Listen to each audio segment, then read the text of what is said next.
Praise the lord. దేవునికి మహిమ కలుగును గాక. బాగున్నారు అందరూ? మీ అందరికీ కూడా యేసుక్రీస్తు నామములో శుభములు తెలియజేస్తున్నాను.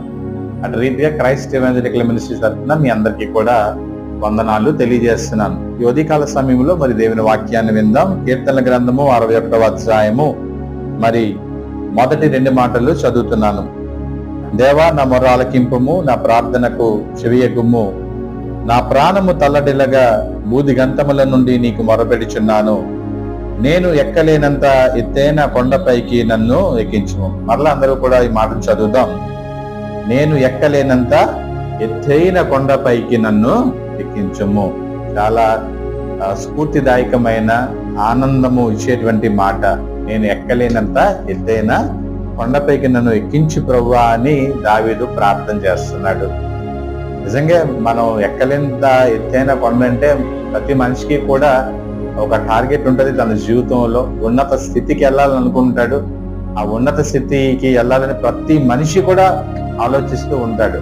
ఆ రోజు జరిగినటువంటి వాస్తవాలు ఏంటంటే, ఆ యొక్క దావీదు గొర్రెలను కాస్తూ ఉన్నటువంటి సమయంలో యెబూసీయులు అనేటువంటి ఒక తెగ ఉండేవారు.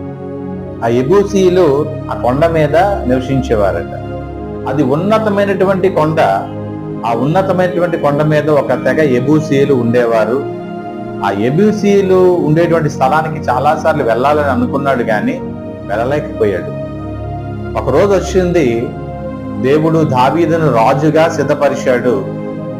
రాజుగా సిద్ధపరిచిన తర్వాత మొట్టమొదటి కొద్దేళ్లు హెబ్రోన్లో పరిపాలిస్తే 2వ సమూయేలు గ్రంథము 5వ అధ్యాయంలో మీరు ఈ మాటలు ముగించిన తర్వాత ఇవన్నీ కూడా మీరు ధ్యానం చేస్తే వాక్యం ఇంకా చాలా బాగా అర్థం అవుతుంది మీకు. 2వ సమూయేలు గ్రంథము 5వ అధ్యాయం 6వ మాటలో యెబూసీయులు దేశంలో నివాసులై ఉండగా అని ఉంది. కాబట్టి దావీదు పరిపాలన ప్రారంభించిన తర్వాత, హెబ్రోన్లో పరిపాలించిన తర్వాత ఆ ఉన్నత స్థలాన్ని కూడా, ఆ యెరూషలేము ప్రాంతంలో ఆ కొండ ఉంది, ఆ కొండను కూడా స్వాధీనపరచుకోవాలని అనుకున్నాడు. యెబూసీయులు హేళన చేశారు. అయినప్పటికీ కూడా దేవుని యందు విశ్వాసం ఉంచాడు. యుద్ధం చేసి ఆ యెబూసీయులందరినీ కూడా వెళ్ళగొట్టగలిగాడు. అయితే ఆ ప్రాంతంలో మరి కొంతమంది చరిత్రకారులు ఏం చెప్తారంటే, ఆ ఉన్నత స్థలమందు మరి సొలొమోను కాలంలో దేవుని మందిరము కూడా నిర్మించబడిందని. నిజంగా దావీదు నెవర్ ఎక్స్పెక్టెడ్. అతను గొర్రెల కాపరి, రాజుగా దేవుడు ఎక్కలేనంత ఎత్తైనటువంటి ఒక పొజిషన్ కి దేవుడు ఎక్కించాడు. అంత మాత్రమే కాదు, ఎప్పుడు కూడా ఎక్స్పెక్ట్ చేయలేదు దావీదు చేత, అంటే సొలొమోను చేత దేవుని మందిరము కట్టించబడతాదని. అంతటి ఉన్నత స్థితికి దావీదును నడిపించినటువంటి దేవుడు. నిజంగా ఈ సమయంలో నీవు ఏ టార్గెట్ తో ఉన్నావో, ఏ విజన్ లో ఉన్నావో, ఒకవేళ నువ్వు సివిల్ సర్వెంట్ కావాలనుకున్నావేమో, ఐఏఎస్, ఐపీఎస్, లేకపోతే నీ యొక్క దృష్టి గ్రూప్ 1, గ్రూప్ 2 ఆఫీసర్ అవ్వాలనుకున్నావేమో, లేకపోతే నీ యొక్క కెరీర్ లో ఏదైనా ఉన్నత స్థలం అనుకున్నావేమో, ఇవన్నీ పక్కన పెడితే దేవుని కొరకు బహు బలంగా వాడబడాలని ఆశపడితే అదే నువ్వు ఎక్కలేనంత ఎత్తైనటువంటి కొండ. చివరిగా క్లుప్త మాటలు చెప్తాను. అన్ని జనాంగమైనటువంటి మన జీవితము లోకములో చాలా లీయెస్ట్ పొజిషన్ లో ఉన్న మనము ఉన్నతమైన స్థితి ఎక్కలేనంత ఎత్తైన కొండ అంటే ఏంటంటే, దేవుని యొక్క రక్షణ పొందడమే ఉన్నతమైనటువంటి స్థితి. అది ఎవరి మూలంగా కలిగింది అని అంటే, దావీదును రక్షించినటువంటి దేవుడు, నిన్ను రక్షించినటువంటి, నేను ప్రకటిస్తున్నటువంటి యేసుక్రీస్తు వల్లనే జరిగింది. ఆ ఉన్నత స్థలాల్లో ఉండాలి అంటే, నీవు ఆ పరలోకంలో ఉండాలి అంటే, ఈ భూలోకంలో ఉన్న నీవు పరలోకంలో ఉండాలి అని అంటే, దేవుడు నీ రక్షణ కలుగు చేయాలి. ఆ రక్షణ దేవుని యొక్క మరణ పునరుద్ధానం వల్లనే కలిగింది. దేవునికి మహిమ కలుగును గాక. కాబట్టి నీవు ఎక్కలేనంత ఎత్తైన కొండ నీ జీవితంలో ఏదైనా ఉందంటే, రక్షణ, నిరీక్షణ, అది నీకు ఎక్కడికి తీసుకెళ్తుంది అంటే పరలోకపు అనుభవానికి తీసుకెళ్తుంది.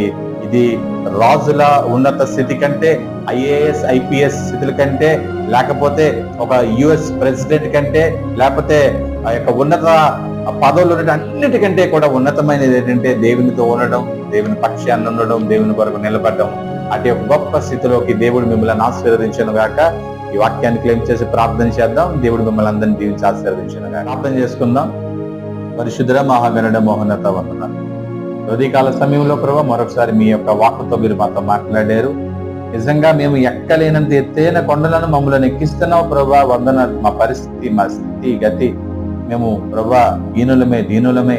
అలనాడు దావీదును, గొర్రెల కాపరిన దావీదును రాజుగా చేశావు ప్రభా, రాజుగా చేశావు. రాజు అయిన తర్వాత ప్రభా ఆ స్థలంలో మందిరాన్ని కట్టాడు. అంత మాత్రమే కాదు ప్రభా, ఆయన సంతానంలో నీ వచ్చావు, మాకు రక్షణ అనుగ్రహించావు, విమోచన అనుగ్రహించావు. ఒకరోజు పరలోకపు భాగ్యము, ఉన్నత స్థలమును మాకు అనుగ్రహించావు.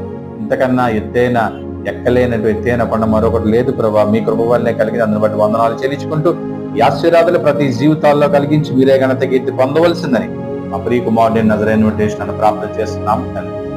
ప్రార్థన